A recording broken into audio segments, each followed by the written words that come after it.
Ignoring some of these aspects of adding background music to your YouTube videos could get you into hot water or lead to demonetization of your channel or even get you into trouble with your audience.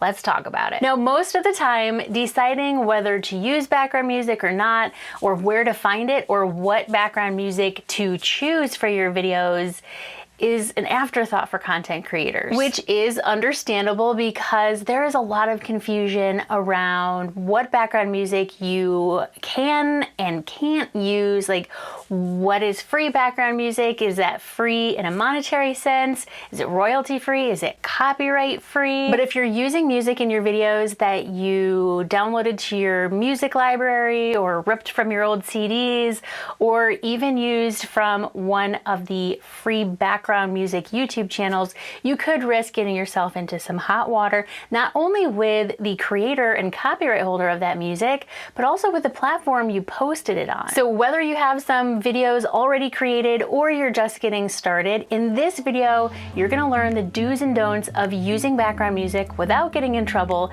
so that you can post your videos with music on YouTube and other social media platforms. So first of all, what happens if you do use music that you borrowed or downloaded or ripped from your CDs that you didn't have permission to use? First of all, you risk possible copyright claims or a copyright strike on your YouTube channel. And YouTube does a couple different things when that happens. Sometimes they will mute the audio of the whole video. So whether you're talking or not, if there's music that doesn't belong to you, sometimes it'll just get muted completely. And if your channel and that video in particular is monetized, it will then be demonetized, or at least YouTube will take that ad revenue and let the copyright holder of the music have it. And a really important thing to note here is that this may not happen immediately. This could happen years down the road. So let's say you publish some YouTube content now with some background music that you borrowed because you didn't know about this whole copyright thing.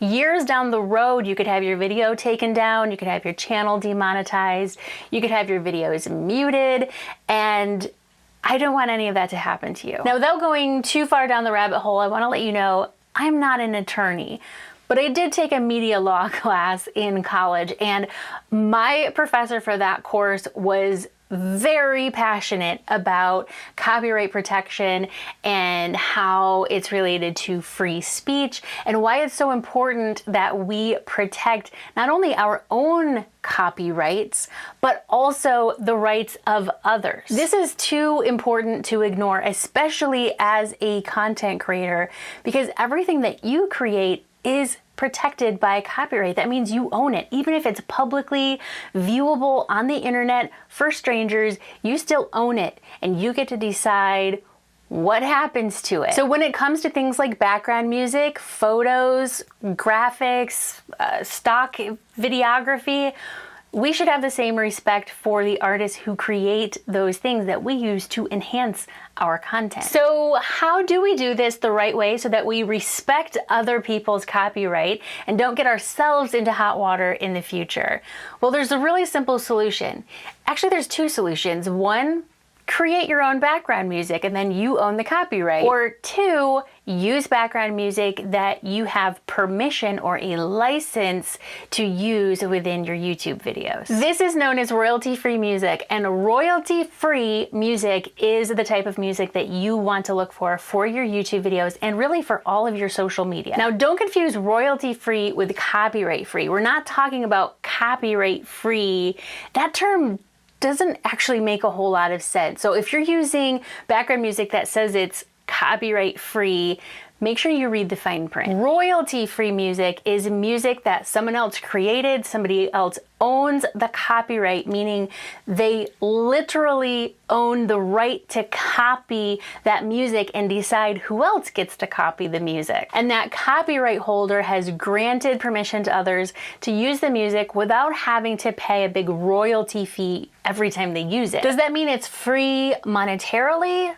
Not necessarily. For example, I source my background music through Epidemic Sound, and with the exception of a few videos here and there, all of my background music on this channel has come from Epidemic Sound. So by paying a low monthly fee, they take care of the whole licensing legality stuff, and I get to just choose amazing music and not have to worry about it. And we'll talk more about that in just a moment, because Epidemic Sound is the sponsor for this video. Now, I asked this in the Video Pursuit Society the other day. For those of you who do pay for royalty-free background music, what are the main reasons that you do that? Jennifer mentioned you can literally spend hours sorting through the dated, cheesy music on YouTube's audio library. That is so true. And still not find something that you're 100% happy with. And Dave said, I use Epidemic Sound. I like their choices and they match me with some good tunes. And Darren uses Epidemic Sound too, because there's better choices, there's better actual music, you can create playlists,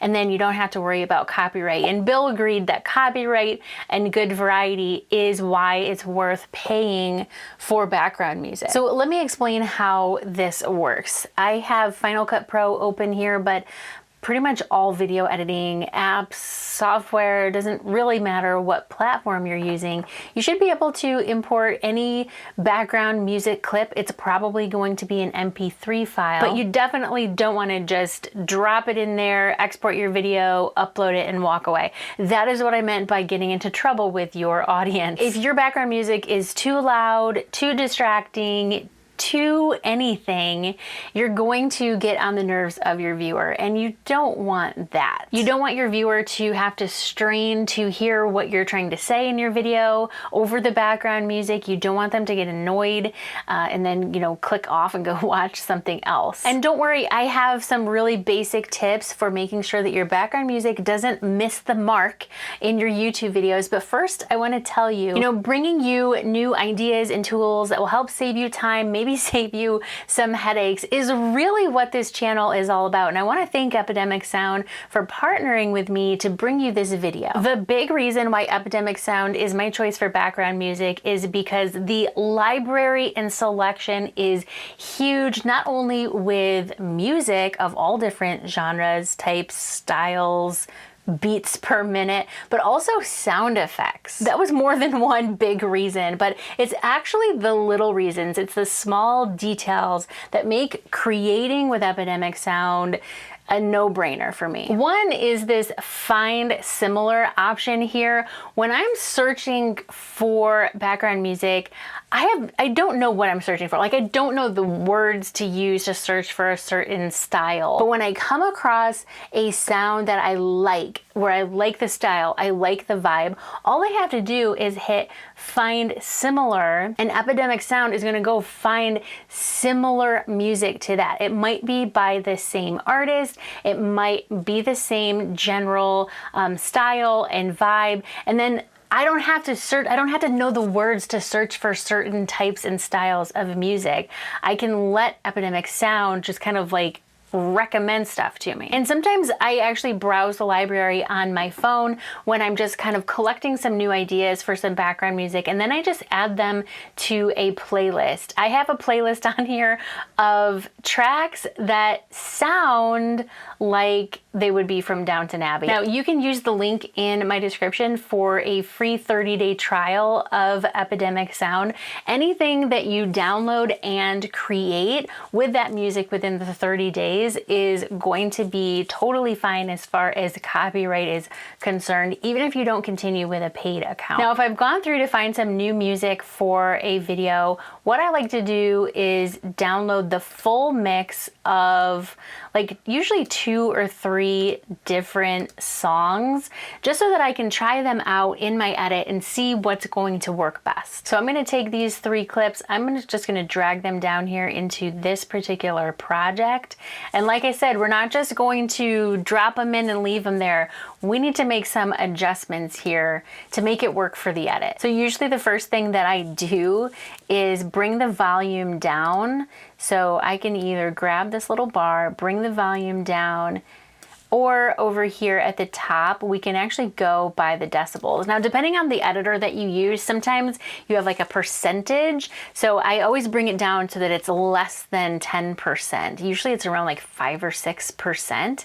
But if you have the decibels here, you're usually going to be looking for like -25, -30-ish. It really depends on the volume of the track and of course the volume of your video itself. So you're going to have to play with it. Next, you don't have to start the song where the song starts and end the song where the song ends. You could trim this background music piece to kind of figure out where it should come in, where it should enter. And also you can fade your background music in and then fade it out at the end. Usually I like to have a quick fade up and then a very gradual fade out. So let me show you an example here. You probably saw a title screen, probably didn't say blurry background tips. This is from a previous edit.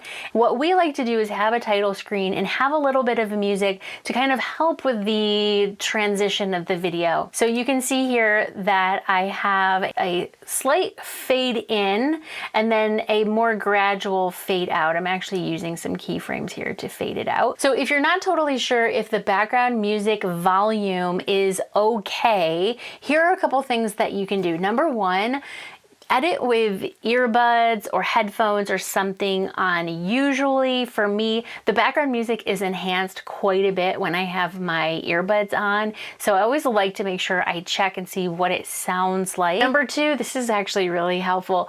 Take a break. Walk away from your project, come back later with fresh ears and listen to it again. And number three, this sounds kind of silly, but I promise it works.